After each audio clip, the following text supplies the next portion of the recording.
रास्ते पर हमारा मिशन चला हुआ है और जिसके प्रणेता हैं माननीय रवि नादेकर जी, पुणे जलगांव से ही, जो रिसर्चर हैं, उनको राष्ट्रपति उपराष्ट्रपति पुरस्कार मिला हुआ है इसी रिसर्च के ऊपर डायबिटीज। तो मैं सबसे पहले धन्यवाद देना चाहूँगा दीपक अग्रवाल जी का, जिन्होंने हमें आपकी संस्था में ये awareness programme, diabetes awareness programme और फ्री ग्लूकोज चेकअप कैंप लगाने की परमिशन दी। परमिशन तो पहले मिल गई थी, पिछले मंगलवार को था, लेकिन वो मीटिंग आ गई तो वजह से कैंसिल करना पड़ा, वो आज हो पा रहा है। और आप सभी का भी धन्यवाद करना चाहूँगा कि आप सभी अपना समय निकाल कर इसमें पार्टिसिपेट कर रहे हैं। मैं यही कहना चाहूँगा कि आप जितने समय में आपसे बातचीत कर रहा हूँ वो मेरे साथ ही रहें, ताकि ये नॉलेज चेकअप तो आप कहीं भी करा सकते हैं, पैथोलॉजी पे 20 रुपये में 50 रुपये में चेकअप तो हो जाएगा, लेकिन जो नॉलेज मैं आपको देना चाह रहा हूँ वो नहीं मिलेगी। तो सबसे मेन चीज़ है अवेयरनेस, हमें जागरूक होना है, डायबिटीज के बारे में जानना है कि डायबिटीज एक्चुअल में है क्या और हमें बताया क्या जा रहा है, क्योंकि इसी कारण से हमारा देश भारत में डायबिटीज की राजधानी बन चुका है। जितना पेशेंट पूरे वर्ल्ड में है उतने पेशेंट बराबरी पर पहुंच गया हमारा इंडिया अकेला, क्योंकि नॉलेज की कमी के कारण। सबसे पहले होता क्या है कि हम डायरेक्ट डायबिटीज में नहीं जाते हैं, अकस्मात से डायबिटीज किसी को नहीं होता है। डायबिटीज से पहले एक अवस्था होती है प्री डायबिटीज। अब आप ये सोच रहे होंगे प्री डायबिटीज क्या, नहीं बना डायबिटीज की पूर्व अवस्था को ही प्री डायबिटीज बोलते हैं, और इस अवस्था में हर इंसान 3 साल से 5 साल तक रहता है, तब जाके डायबिटीज में कन्वर्ट होता है। अब सोचिए कि अगर उस अवस्था में ही हमको पता चल जाए कि हमें डायबिटीज होने वाला है, हम प्री स्टेज में पहुंच चुके हैं, तो क्या हम डायबिटीज में जाएंगे? वहां से वापस हो सकते हैं ना, रिटर्न हो सकते हैं, लेकिन हम वहां हमें पता नहीं चलता है। क्यों? क्योंकि हम कोई टेस्ट ही नहीं कराते अपनी बॉडी का। हम टेस्ट कराते हैं तो कौन सा कराते हैं? फास्टिंग, पीपी या रैंडम, ठीक कराते हैं ना साहब। तो इस फास्टिंग, पीपी और रैंडम टेस्ट गलत नहीं है, लेकिन इस टेस्ट के माध्यम से प्री स्टेज में हम डायबिटीज को नहीं पकड़ सकते। डायबिटीज का जो बचपन है उस स्टेज में इस टेस्ट के माध्यम से हम नहीं पकड़ सकते। हम इस टेस्ट के माध्यम से कब पता चलता है? जब डायबिटीज अपने पूरे उसमें आ जाती है, हमारे ऑर्गन पर असर डालना स्टार्ट कर देती है, कॉम्प्लिकेशन आना स्टार्ट हो जाता है। लेकिन जब तक बहुत देर हो जाती है, हमारा ग्लूकोज लेवल 300, 350, 400 की एवं पहुंच जाता है, तब हमें पता चलता है उस टेस्ट के माध्यम से। तो सबसे पहले मैं यही कहना चाहूंगा कि एक टेस्ट होता है, उस टेस्ट के माध्यम से हम प्री स्टेज पर ही डायबिटीज को जान सकते हैं, पहचान सकते हैं। उस टेस्ट का नाम है HbA1c टेस्ट।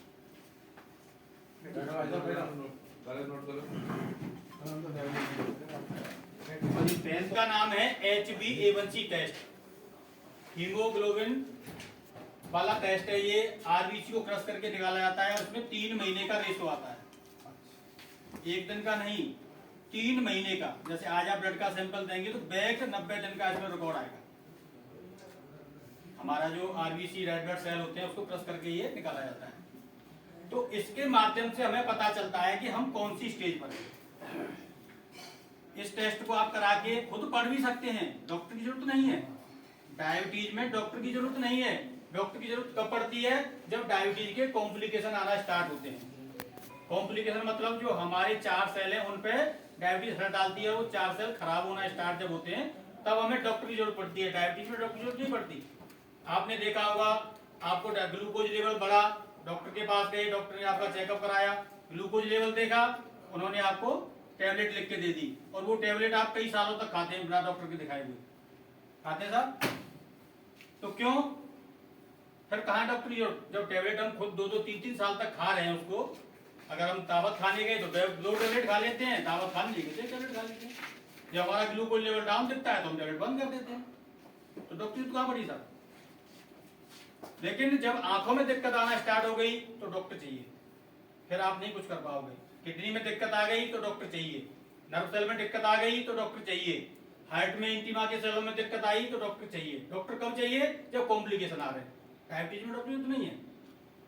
तो इसलिए इस रिपोर्ट को आप स्वयं भी पढ़ सकते हैं। अगर इसका वैल्यू 5.7 से नीचे यानी 5.6 या 5.5 आ रहा है तो आप नॉन डायबिटिक हैं। इसकी वैल्यू 5.6 या 5.5 आ रहा है तो आप नॉन डायबिटिक हैं।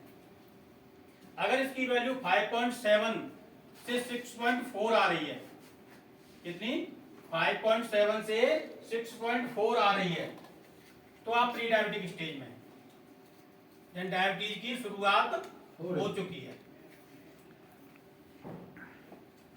तो इस स्टेज में अगर आपको पता चल जाता है तो 3 से 4 महीने में ही हम अपनी बॉडी का टाइम टेबल चेंज करके अपना खान पान पर कंट्रोल करके और इस समस्या से बाहर आ सकते हैं, यही सब रिवर्स हो सकते हैं।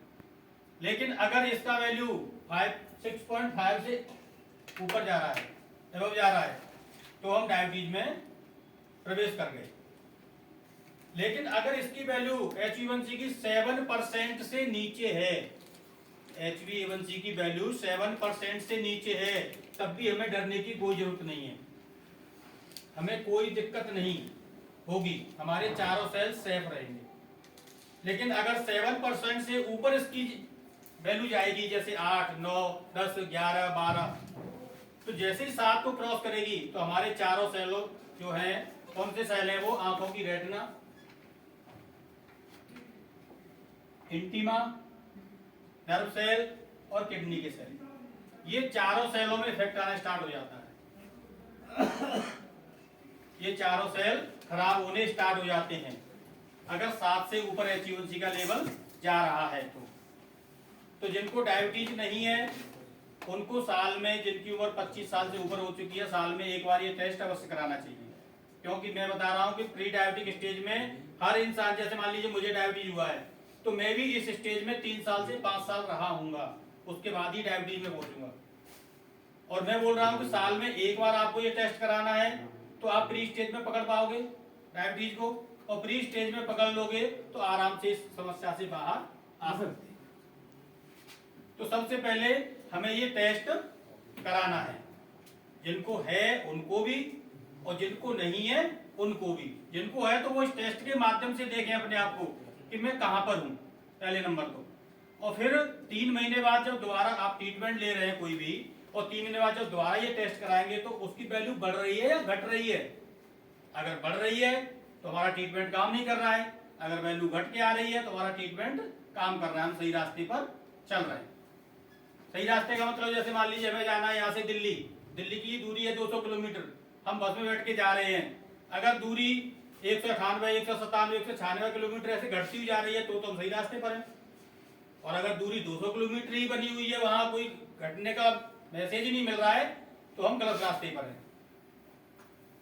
ठीक है सर, तो ये टेस्ट हमें कराना है। लेकिन होता क्या है कि कोई भी, क्या सब लोग इस टेस्ट को कराते हैं या करा पाएंगे?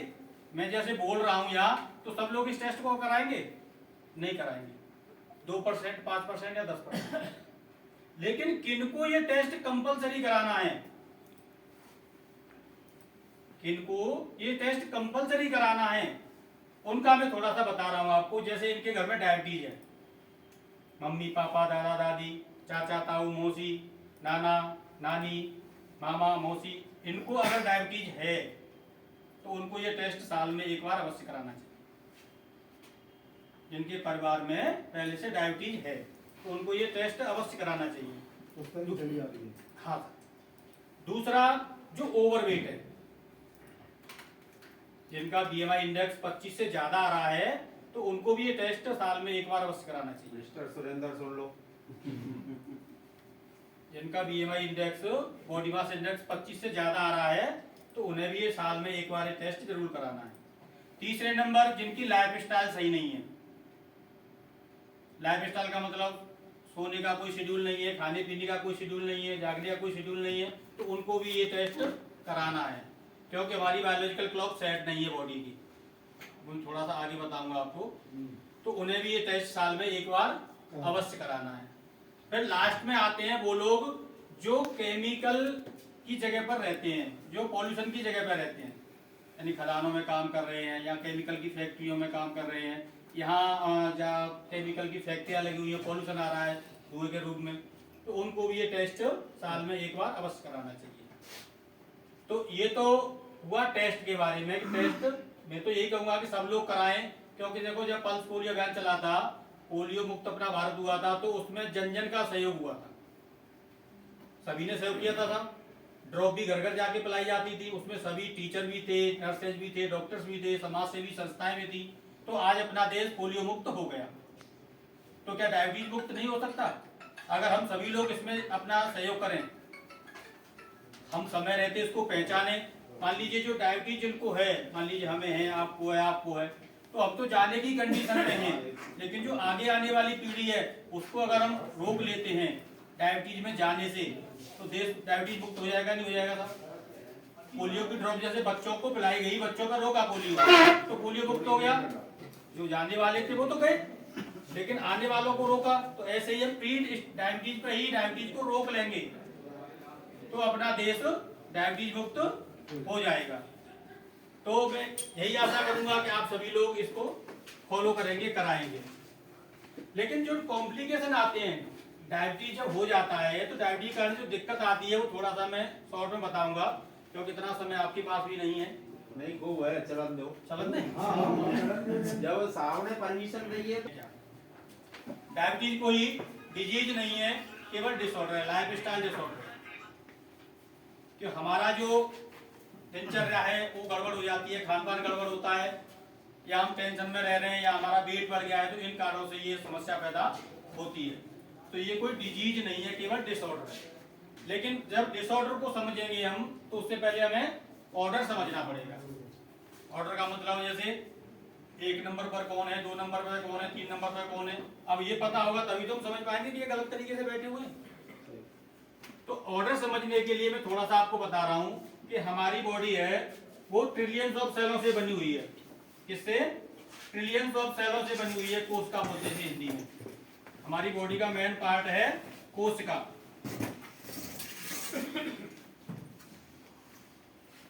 जब कोशिका किसी कार्य के लिए एकत्रित होती है तो टिश्यू बनते हैं, जिसे ऊतक बोलते हैं। कोशिकाएं जब मिलती हैं तो टिश्यू बनता है, और जब टिश्यू किसी कार्य के लिए एकत्रित होते हैं तो ऑर्गन बनता है। ठीक है सर? और जब ऑर्गन, कई ऑर्गन मिलकर एकत्रित होते हैं तो सिस्टम बनता है, जैसे digestive system, respiratory system, urinary system. तो ऐसे ही, और जब कई सिस्टम मिलते हैं तब ये ऑर्गेनिज्म बनता है, मानव शरीर बनता है। ये हमारी बॉडी का स्ट्रक्चर है, इस तरीके से हमारी बॉडी बनी हुई है। तो इसमें सबसे मेन पार्ट है सेल, और सेल में ही सारे फंक्शन होते हैं। जितनी भी क्रियाएं होती हैं वो सेल के अंदर ही होती है। हम जो खाना खाते हैं, खाने से हमें कार्बोहाइड्रेट मिलता है, प्रोटीन मिलती है, फैट मिलता है, विटामिन मिलती है, मिनरल्स मिलते हैं। और जब कार्बोहाइड्रेट का विघटन होता है तो उससे ग्लूकोज की प्राप्ति होती है।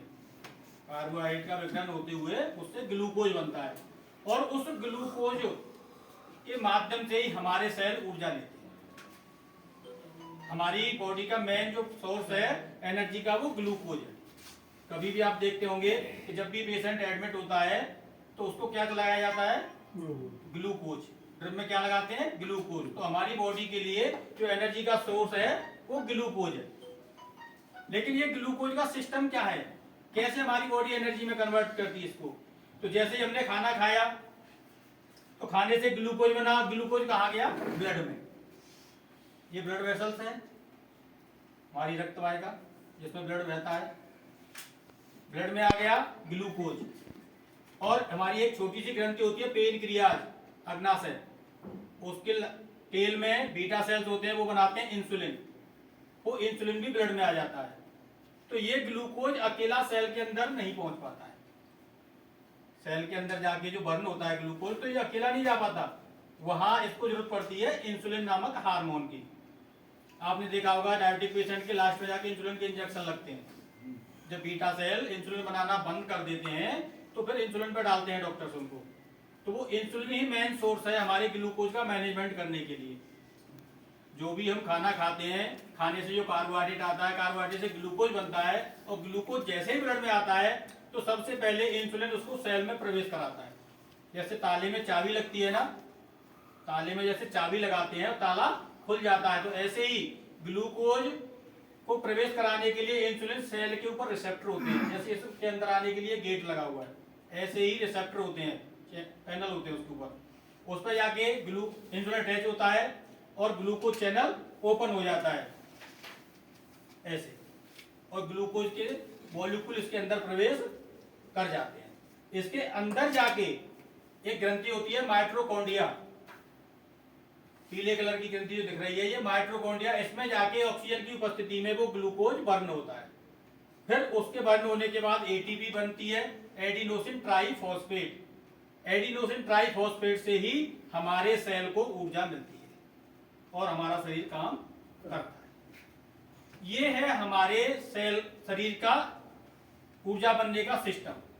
लेकिन होता क्या है, किसी कारणवश, जैसे मान लीजिए ये ताला है, इसमें चाबी लगाते हैं, चाबी का क्या बताया मैंने, इंसुलिन, इंसुलिन जाके अटैच होता है तभी तो ताला खुलता है। तो जैसे मान लीजिए ताला गिर गया किसी कारणवश, फिर हमने उठा के ऊपर रख दिया, फिर ये इधर गिर गया, फिर उठा के ऊपर रख दिया, तो इसके ताले के स्ट्रक्चर में कोई मिस्टेक आ गई, इसके ताले के स्ट्रक्चर में मिस्टेक आ गई, तो हम इसमें चाबी तो लगा रहे हैं लेकिन ताला नहीं खुल रहा है, तो कमी किसकी है, चाबी की या ताले की? मिस्टेक कहाँ है, ताले में। लेकिन हम कहाँ बताया जा रहा है हमें, कभी भी आप पूछना किसी भी डायबिटीज पेशेंट से बोलते हैं डायबिटीज क्यों होता है, इंसुलिन की कमी के कारण, यही बताया जाता था। हमें बताया जा रहा है गलत, वो बोल रहे हैं कि डायबिटीज होता है इंसुलिन की कमी के कारण, जबकि इंसुलिन की कमी के कारण नहीं होता, ताले का स्ट्रक्चर खराब हुआ है, इंसुलिन तो प्रॉपर है। इंसुलिन की कमी कब आती है, लंबे समय बाद, 5 साल में, 7 साल में, 10 साल में जाके, क्योंकि हम बार बार उस गलती को दोहराते जाते हैं और गलत मैसेजिंग होती है, उसके कारण से वो इंसुलिन की कमी आती है।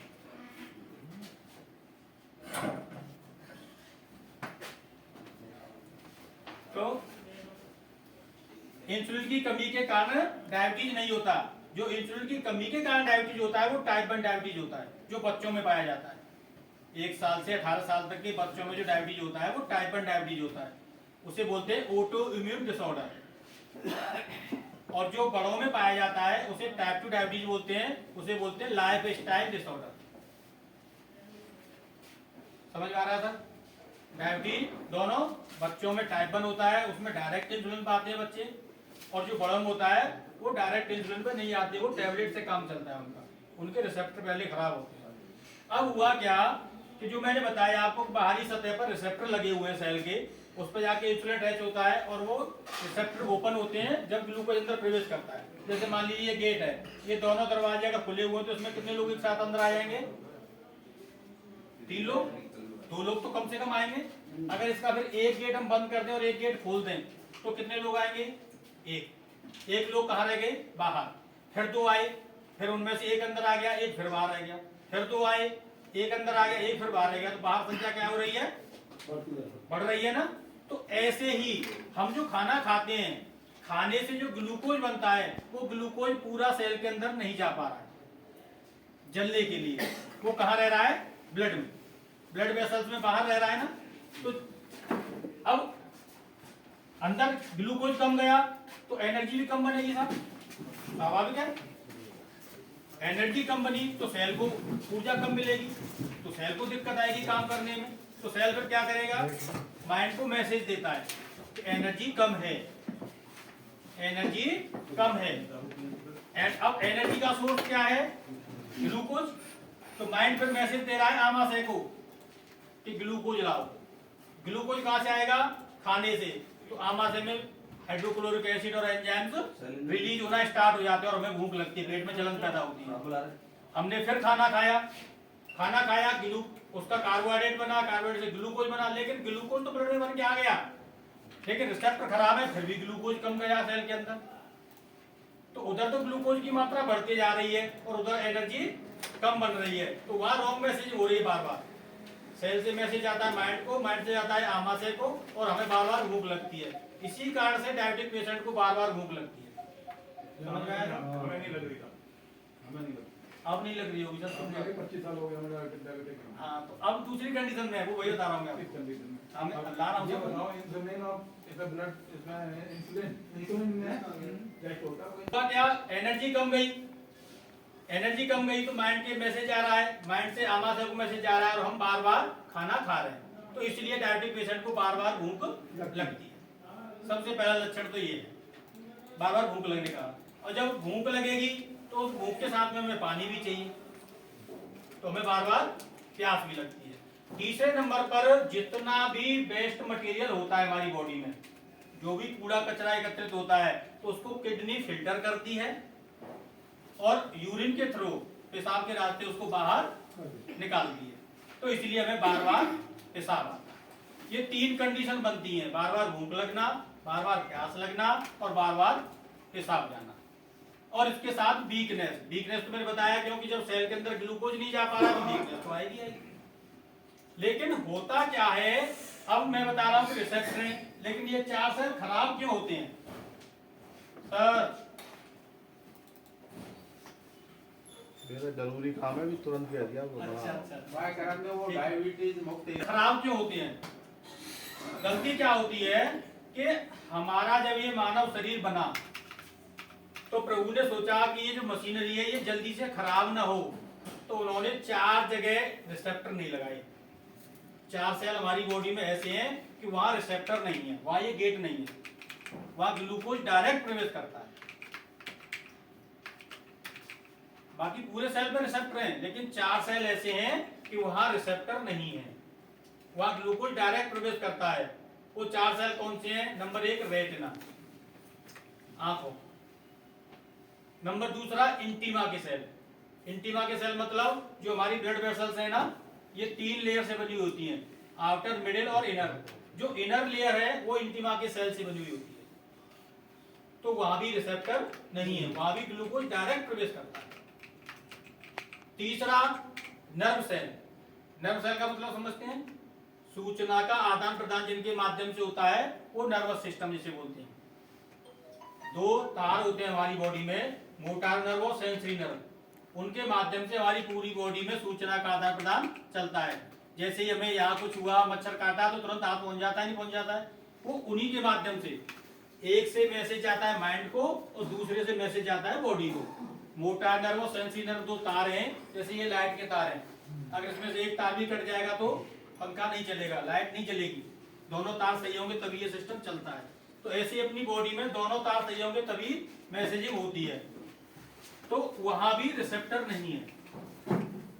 और चौथा किडनी के सेल, क्यों? किडनी फिल्ट्रेशन का काम करती है पूरा, सबसे बड़ी छलनी है किडनी। आज तक कोई नहीं बनी ऐसी छलनी कि जो लिक्विड में से लिक्विड को अलग कर दे।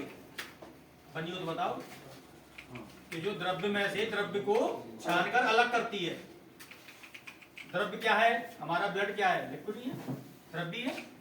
और हमारा यूरिन, पेशाब, वो भी द्रव्य है। तो ब्लड में से पेशाब को छान कौन रहा है? किडनी। आज तक कोई छलनी बना के दिखाए कोई ऐसा वैज्ञानिक? लेकिन हम उसकी वैल्यू क्या करते हैं? 2 किडनी लगाई हुई हैं, दोनों किडनी, जब एक किडनी पूरी डैमेज हो जाती है और दूसरी किडनी 60% डैमेज हो जाती है, तब जाके हमारी बॉडी में महसूस होता है कि हमें कुछ गड़बड़ है।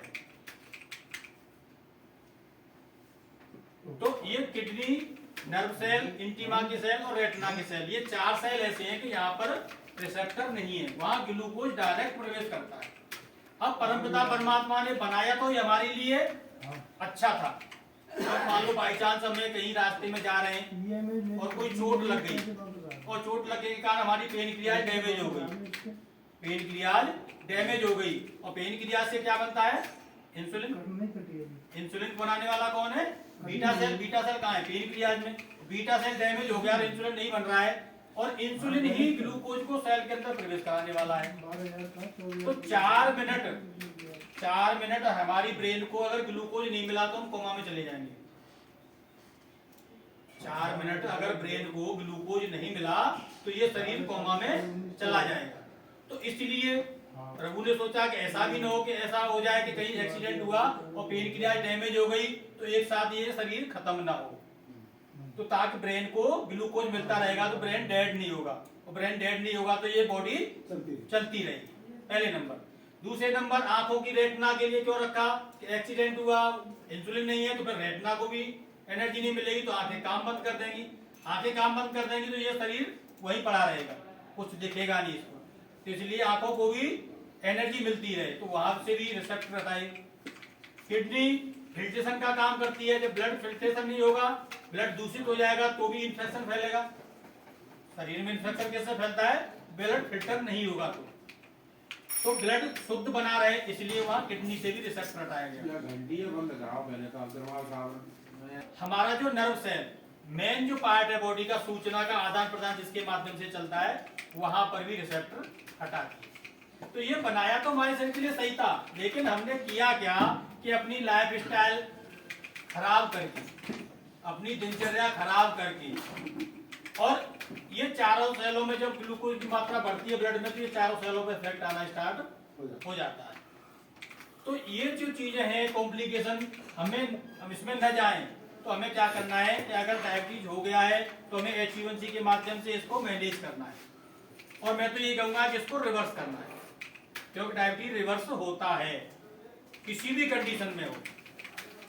पहले नहीं बताया गया था, लेकिन अब तो सारी संस्थाएं बोल रही हैं।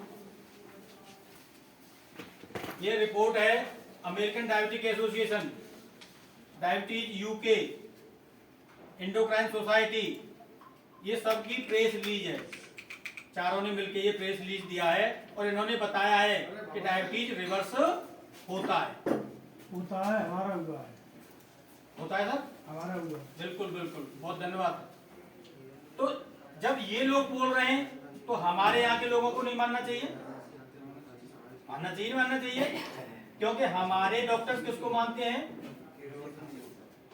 IMA को, इंडियन मेडिकल एसोसिएशन को मानते हैं सर। और IMA किसको मानता है?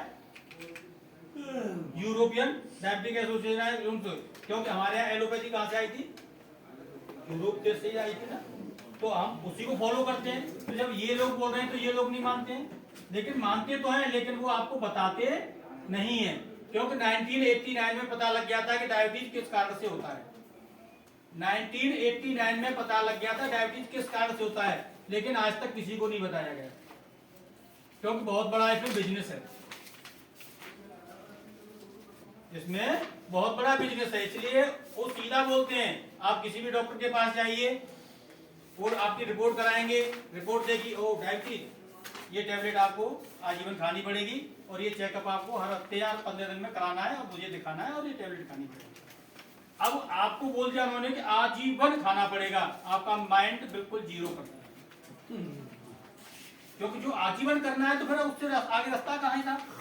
तो आपने उनसे नहीं पूछा कि साहब ऐसी कौन सी दवाई जो आजीवन खानी पड़ेगी? हमें फीवर होता है, 3 दिन या 4 दिन मेडिसिन ली, फीवर खत्म हुआ, दवा बंद हो गई, या हमें और कोई बीमारी हुई, उतने दिन बीमारी, उतने दिन दवा खाई, बीमारी खत्म, दवा बंद। लेकिन ऐसी कौन सी दवा है जो हमें आजीवन खानी पड़ेगी? तो मेन चीज ये है कि जब ये संस्थाएं बोल रही हैं तो हमें ये मानना चाहिए, ठीक है सर। दूसरे नंबर, जब ये संस्थाएं बोल रही हैं और सर बोल रहे हैं, तो मैं आपको रिपोर्ट दिखाना चाह रहा हूं कि ये हमारे अचनेरा के पास ही गांव है, साधन बसिया, कालीचरण जी हैं, इन्होंने अपनी डायबिटीज को रिवर्स किया है, ये रिपोर्ट है उनकी। HbA1c नॉर्मल हुआ, फिर उनके बाद GTT कराया हमने, 75 ग्राम ग्लूकोज पानी में घोल के पिलाया उन्हें, और तब उनका चेकअप किया। किसी डायबिटिक पेशेंट को पिला के देखना, एडमिट करना पड़ेगा तुरंत। तो GTT टेस्ट पास किया उन्होंने, ढेरों रिपोर्ट हैं आपके सामने। ये राधा देवी हैं, HbA1c कहाँ था और कहाँ गई? अचनेरा की हैं, इनके हस्बैंड खुद पैथोलॉजी चलाते हैं, और इन्होंने ही चेकअप किया था उनका, कालीचरण जी का। तो जब इन्हें डाटा ले लो पाठक जी, आ जाओ। तो ये रिपोर्टें साबित कर रही हैं कि डायबिटीज रिवर्स होता है, ठीक है सर। तीसरे नंबर, अब हमें डायबिटीज रिवर्स क्यों करना चाहिए? भाई कोई भी काम हम करते हैं तो उसके पीछे वाई क्लियर होना चाहिए। हम यहाँ ऑफिस आ रहे हैं, क्यों आ रहे साहब? हमें तनख्वाह मिलती है, तभी तो आ रहे हैं। अगर तनख्वाह नहीं मिलेगी तो ऑफिस आएंगे हम? नहीं आएंगे। तो ऐसे ही डायबिटीज को रिवर्स क्यों करना चाहिए? तो उसका कारण है क्योंकि डायबिटीज से जितनी खतरनाक स्थिति में हम पहुंचते हैं उसका ये डाटा है, अमेरिका का डाटा है ये, क्योंकि हमारे देश में सभी का चेकअप नहीं होता है, वहाँ हर इंसान का चेकअप होता है, तो वहाँ डाटा उपलब्ध है। अगर उस डाटे को ही हम अपने यहाँ मान लें, उस आधार से अगर अपने यहाँ देखें हम, तो अमेरिका में बोला गया है कि 11.2% लोगों को डायबिटीज है। वहाँ की पॉपुलेशन की 11.2% लोगों को डायबिटीज है, लेकिन चौंकाने वाली बात यह है कि उसका 3 गुना लोगों को प्री डायबिटीज है। डायबिटीज से 3 गुना प्री डायबिटीज है।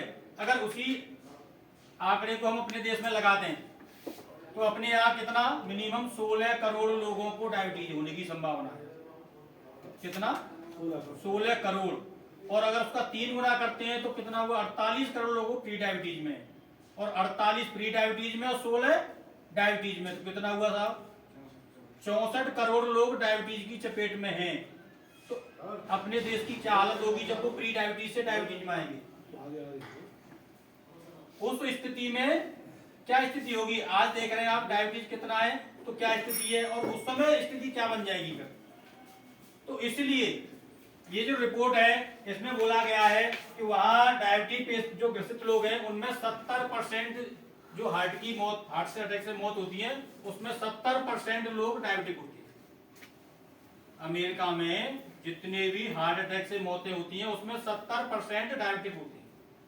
तो क्या अपने यहाँ नहीं होगा डाटा, अपने यहाँ भी यही रेशो है, लेकिन हमारे यहाँ डाटा नहीं है। वहां बताया गया है कि जो वहां एम्पुटेशन होता है, जो अंग काटा जाता है उसे बोलते हैं एम्पुटेशन, गैंग्रीन जो बनता है, तो वहां जो अंग काटने की प्रक्रिया है उसमें से 68% लोग डायबिटिक पाए जाते हैं। 68% जो अंग काटे जा रहे हैं वो डायबिटिक।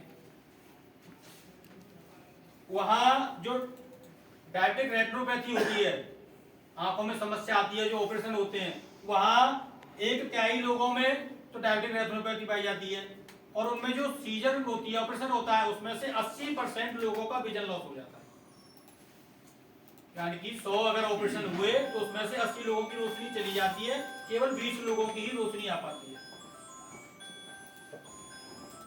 चौथे नंबर, वहां जो डायलिसिस की जो केस होते हैं, जिनकी डायलिसिस होती है, उसमें 44% लोग डायबिटिक होते हैं। 100 अगर डायलिसिस हो रही है तो 100 में से 44 लोग डायबिटीज के होते हैं। तो सोचिए कितना भयानक आंकड़ा है। डायबिटीज कितना घातक है हमारे लिए। अगर इस स्थिति को देखते हुए भी हम इसके साथ रहना चाहते हैं तो ये मूर्खता ही मानूंगा। तो क्या ये हमें सहन करने चाहिए, यहां तक हमें जाना चाहिए? नहीं जाना चाहिए। अब एक चीज और आती है, फिर आया कि साहब ठीक है, हम ये मानते हैं कि ये हम इस कंडीशन में नहीं है और हम डायबिटीज को रिवर्स करना चाह रहे हैं, तो हमें क्या मिलेगा? डायबिटीज को अगर हम रिवर्स करते हैं तो हमें क्या मिलेगा? सबसे पहले हमें क्वालिटी लाइफ मिलेगी, ऐसा जीवन जो जीने में मजा है। अगर हम डायबिटीज को रिवर्स कर लेंगे, क्वालिटी लाइफ एकदम फर्स्ट क्लास। हमारा जो ग्लूकोज का अप एंड डाउन वाला सिस्टम है उससे हमें छुटकारा मिल जाएगा, ग्लूकोज आपका नॉर्मल रहेगा। तीसरे नंबर, हम जो खाना है उस खाने का आनंद ले पाएंगे। डायबिटिक पेशेंट से सारा खाने का अधिकार छिन जाता है, कुछ नहीं खा पाते वो, तो हम खाने का आनंद भी ले पाएंगे। तीसरे नंबर, जो डायबिटीज का हमें एनर्जी की कमी होती है ना, उस कारण से हमें चिड़चिड़ापन आता है।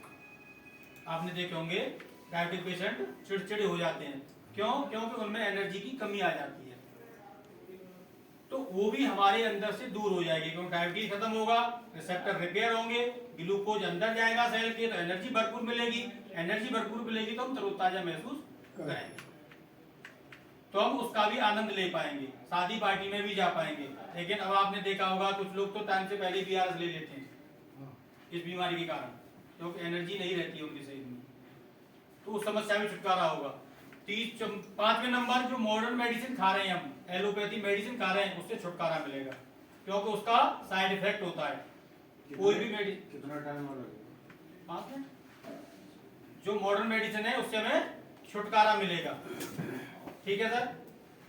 सबसे बड़ी चीज जो हमारा सिस्टम है ना, कि हम तो रिवर्स होंगे ही, लेकिन हम आगे आने वाली पीढ़ी को भी सुरक्षित कर पाए। कैसे सुरक्षित कर पाएंगे? मान लीजिए मुझे गाड़ी चलाना आता है तो मैं किसी को भी सिखा सकता हूं, या मुझसे कोई चीज बनानी आती है, कंप्यूटर चलाना आता है तो मैं किसी को भी सिखा सकता हूं। लेकिन जब मुझे ही नहीं आता है तो मैं किसी को सिखा पाऊंगा? नहीं सिखा पाऊंगा ना। तो जैसे मान लीजिए मैं हूं, जब मुझे सारी पता है कि डायबिटीज कैसे होती है, हमें क्या क्या प्रिकॉशन लेने हैं इससे बचने के लिए, अगर हो गई तो हमें क्या करना है इससे बाहर आने के लिए, जब मुझे पता है तो मैं अपनी फैमिली के हर इंसान को बता पाऊंगा। तो अगर ये सबके पास ये जानकारी होगी तो हमारा देश मधुमेह से मुक्त हो जाएगा। इसी क्रम में हम ये काम कर रहे हैं, क्योंकि हम जन जन तक जाकर ये नॉलेज पहुंचा रहे हैं कि डायबिटीज ना हो उसके लिए हमें क्या करना है। उसके लिए हमें 5 काम करने हैं, केवल 5 समय फिक्स करने हैं अपने जीवन के। सब नंबर 1 सुबह जगने का। हमारे डॉक्टर साहब का कहना है कि अगर हम 5 समय फिक्स कर लेते हैं तो हमें कभी भी कोई भी दिक्कत नहीं आएगी। सबसे पहला सुबह जगने का समय फिक्स करना है, और सुबह कब होती है? सूर्य उदय होने से पहले। ठीक है साहब। दूसरा समय सुबह के नाश्ते का। और सुबह के नाश्ते में ये तो नहीं चलेगा कि हम चाय, ब्रेड, टोस्ट, पैन, पापे, पिज्जा जो भी लेते हैं, नहीं। हमारे यहाँ का जो खान पान है, दूध, दलिया, छाछ, दही, अंकुरित अनाज, फल, ये हमें लेना है। चाय, अंडे वो तो देखो अलग चीज है। वैसे मैं तो उनकी तरफ नहीं जाऊंगा साहब, क्योंकि मैं जो करूंगा, क्योंकि जो पशुओं से जो सिस्टम बन के आ रहा है हमारे लिए, वो हमारे लिए नहीं बना है। आर्टिफिशियल वो आ रहे हैं। हमें फिक्स करना है और उसमें कोशिश करना है कि हमें अंकुरित अनाज, सलाद या दूध, दलिया जो भी उपलब्ध हो अपना, लेकिन चाय वहां से हटा देनी है। क्योंकि जो बीपी और कोलेस्ट्रॉल और जो अर्थराइटिस की समस्या जो हमारे देश में पाई जा रही है, वो चाय की देन है। वहाँ के लिए थी ना सर, वहाँ का टेम्परेचर कितना रहता है? माइनस में। वहाँ का टेम्परेचर माइनस में रहता है, और हमारे यहाँ का टेम्परेचर, उनकी मजबूरी है चाय कॉफी पीना, क्योंकि उनका ब्लड जमता है, तो इसलिए उन्हें 4 कॉफी पीनी पड़ती है उस ब्लड को पतला करने के लिए। और हमारे यहाँ तो ऑटोमेटिक 43 डिग्री टेम्परेचर रहता है, तो हमारा ब्लड तो वैसे ही पतला हुआ पड़ा है, उसमें चाय और पी रहे हैं हम। उसके रीजन को नहीं समझ रहे हैं। दूसरे नंबर, वो चाय कैसे पीते हैं? हम नकल तो कर लिए हमने कि वो चाय पीते हैं तो हम भी पिएंगे साहब। वो कैसे पीते हैं? उनकी चाय की पत्ती अलग बॉयल होती है, दूध अलग बॉयल होता है, और कप में आके मिक्स होते हैं, उसमें शक्कर डालते हैं, बोलते हैं, तब पीते हैं। और हम कैसे पीते हैं? सारा एक ही साथ उसमें डाला और फिर टकाटक गैस चला रहे हैं, कड़क बना के तब पी रहे हैं। वो हम जहर पी रहे हैं, चाय नहीं पी रहे हैं। अगर उसकी तह में जाए ना हम कि इसकी सच्चाई क्या है, इसकी सच्चाई अगर आप भी ऐसे बना के पियोगे, बिल्कुल है उसका हमें समय फिक्स करना है, और उसमें कम से कम 40% रॉ फूड लेना है। रॉ फूड का मतलब सलाद। अब वहां भी हम गलती करते हैं, सलाद तो लेते हैं हम, लेकिन गलती क्या करते हैं कि 1 पीस सलाद का और 1 पीस रोटी सब्जी का ऐसे ही लेते हैं ना साहब। पहले रोटी सब्जी खा लेते हैं, सलाद खा लेते हैं, उसके बाद में चावल खाते हैं। बिल्कुल गलत करते हैं हम। सबसे पहले हमें सलाद खाना है, उसके बाद चावल खाना है, उसके बाद रोटी सब्जी खानी है, लेकिन हम उल्टा चलते हैं, तभी तो दिक्कत होती है हमें। रोटी खा लेते हैं, चावल खाते हैं, लास्ट में चावल खाते हैं। 90% लोग देखे मैंने, जबकि चावल पहले खाना चाहिए। पहले सलाद खाना चाहिए पूरा, उसके बाद चावल खाना चाहिए, उसके बाद रोटी सब्जी। रोटी ठंडी हो जाती है। का समय फिक्स करना है। और शाम कब होती है? सूर्य अस्त होने से पहले। यही गड़बड़ है, यही नहीं होता है बस। तो जाता है, उसके बाद जल्दी 10 बजे 11 बजे हम नाइट में खा रहे हैं, लेकिन सूर्य अस्त होने से पहले हमें क्यों? हमारे बुजुर्ग यही तो करते थे। वो क्यों करते थे? क्योंकि हमारी जो जठराग्नि है, जो खाने का पाचन करती है, वो सूर्य अस्त होने के बाद में धीमे धीमे धीमे धीमे शांत होती चली जाती है, और रात के 12 बजे वो बिल्कुल मंद हो जाती है, बिल्कुल बुझ जाती है। तभी तो उन्होंने कहा था, हमारे जो बुजुर्ग बोलते थे कि रात के 12 बजे खाना खाओगे तो भूत भोजन होता है। अगर वो ये बताते कि जठराग्नि बंद हो जाती है, उस खाने का पाचन कौन करेगा, तो नहीं मानते आप। लेकिन भूत भोजन के मानने दिक्कत से कुछ लोग मानते हैं, कुछ मानते हैं, लेकिन अब तो बफर में देखा हुआ शादी पार्टियों में 12 बजे खाना मिलता है। तभी तो ये जो भोजन का पाचन नहीं होता है, कोलेस्ट्रॉल की समस्या बनती है, वो इसीलिए बनती है क्योंकि जब अग्नि शांत होगी तो उस भोजन का पाचन कौन करेगा। और जब पाचन करने वाला कोई नहीं, मान लो ये सीट मेरी है, मैं यहाँ पर नहीं हूँ, कोई भी आए काम होगा क्या भाई? इस सीट पे जो मैं काम करता हूँ, अगर मैं यहाँ नहीं हूँ, कितने भी लोग आके चले जाएं, उनका काम होगा? नहीं होगा। तो ऐसे ही कितना भी खाना खा लीजिए आप, जब जठराग्नि शांत हो गई उसका पाचन थोड़ी होगा, उसका आम बनता है, उसका आम बनता है। और वो आम ही जब अवशोषित किया जाता है ना, ब्लड में जाता है, वो उस ब्लड को दूषित करता है और उस ब्लड के साथ वो पूरी बॉडी में घूम रहा है। ब्लड ट्रांसपोर्ट का काम करता है अपनी बॉडी में, पूरी बॉडी में घूम रहा है और बॉडी में घूमते घूमते घूमते घूमते उसमें चिपचिपा बनाता है। आप देखना, एक कटोरी में थोड़ा सा पानी लेना, उसमें थोड़ा सा ऑयल डालना सरसों का, और फिर उसको उंगली से घुमाना, कुछ समय बाद वो दोनों मिक्स होकर एक लेई टाइप में बन जाएंगे, गाढ़ा होता चला जाता है। तो क्यों? क्योंकि उसमें बार बार रोटेशन मिल रहा है उसको। ऐसे ही हमारा ब्लड जब बार बार बॉडी में घूम रहा है तो उसमें चिपचिपापन आना स्टार्ट हो जाता है और वो चिपचिपापन ही हमारी ब्लड वेसल्स के अंदर चिपकना स्टार्ट कर देता है। वही तो ब्लॉकेज है, वही तो कोलेस्ट्रॉल है, कहीं बाहर से थोड़ी आ रहा है,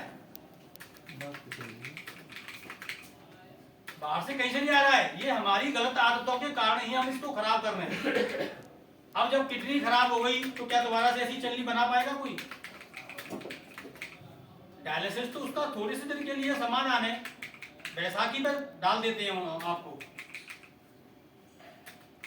तो हमें ये चीजों को समझना है, हमें अपनी बायोलॉजिकल क्लॉक जो समय सेट करने की जो बोल रहा हूं मैं, क्यों बोल रहा हूं? क्योंकि हमारी बॉडी के अंदर एक क्लॉक होती है, उसे बोलते हैं बायोलॉजिकल क्लॉक। तो हम जिस समय पर अपनी बॉडी की बायोलॉजिकल क्लॉक को सेट कर देते हैं, घड़ी को, उस समय ऑटोमेटिक फंक्शन स्टार्ट हो जाती है। अब बिना तैयारी के कोई काम हो, मान लीजिए हमारी बायोलॉजिकल क्लॉक सेट है सुबह 7 बजे, तो 7 बजे आपको ऑटोमेटिक भूख लगती है साहब, और हम 7 बजे भूख लगी, हम खाना नहीं खाएं, तो आधा घंटे पौने घंटे बाद फिर क्या देखते हैं कि वो भूख शांत हो जाती है। तो हम क्या बोलते हैं? भूख पक गई। भूख पकती नहीं है, हमारे लीवर में जो स्टोर ग्लूकोज है उसको तोड़ के ब्लड में डाल दिया जाता है। आधा घंटे वेट करती है बॉडी, फिर आ रहा होगा खाना, आ रहा होगा खाना, नहीं आया तो फिर जो लीवर में स्टोर है, जैसे हमारे फ्रिज में रखा हुआ रहता है स्टोर सब्जी और खाना, वहां से हम निकाला और खा लिया, ऐसे ही लीवर से स्टोर ग्लूकोज निकाला और तोड़ के ब्लड में डाल दिया, उससे हमारी सेल को एनर्जी मिल जाती है और हमारी भूख शांत हो जाती है।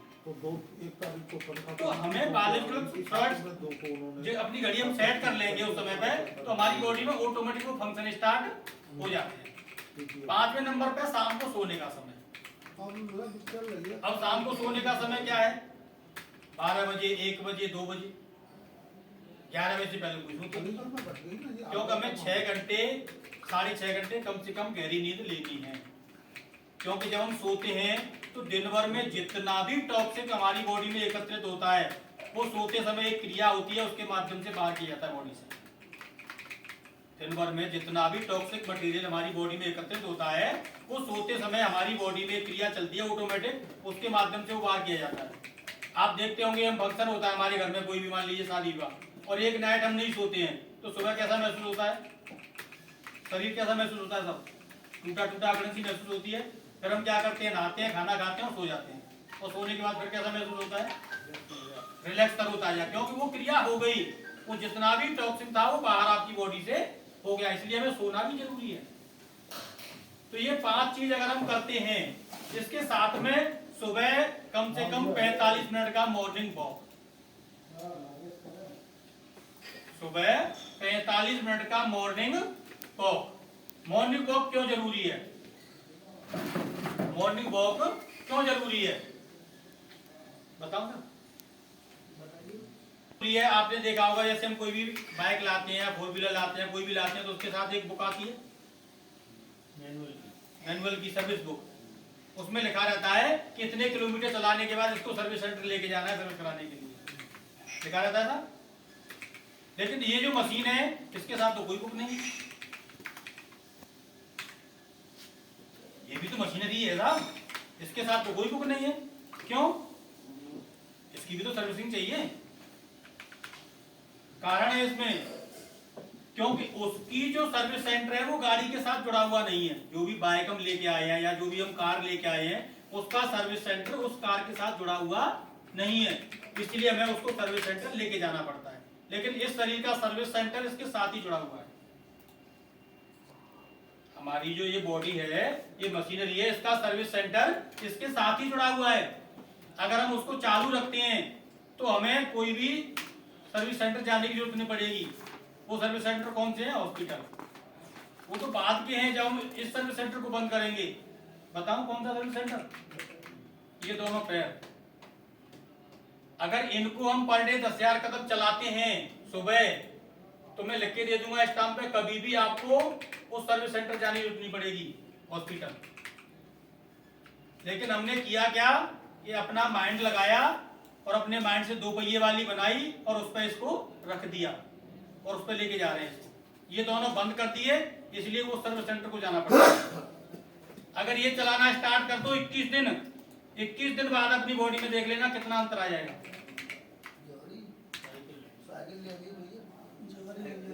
वैसे ही रोड पे चलाओ 10,000 कदम। साइकिल में क्या है कि हम शरीर हमारा रख जाता है उसके ऊपर, पूरा वेट नहीं आता इसके ऊपर, पूरा वेट इसके ऊपर लेके जाना है हमें।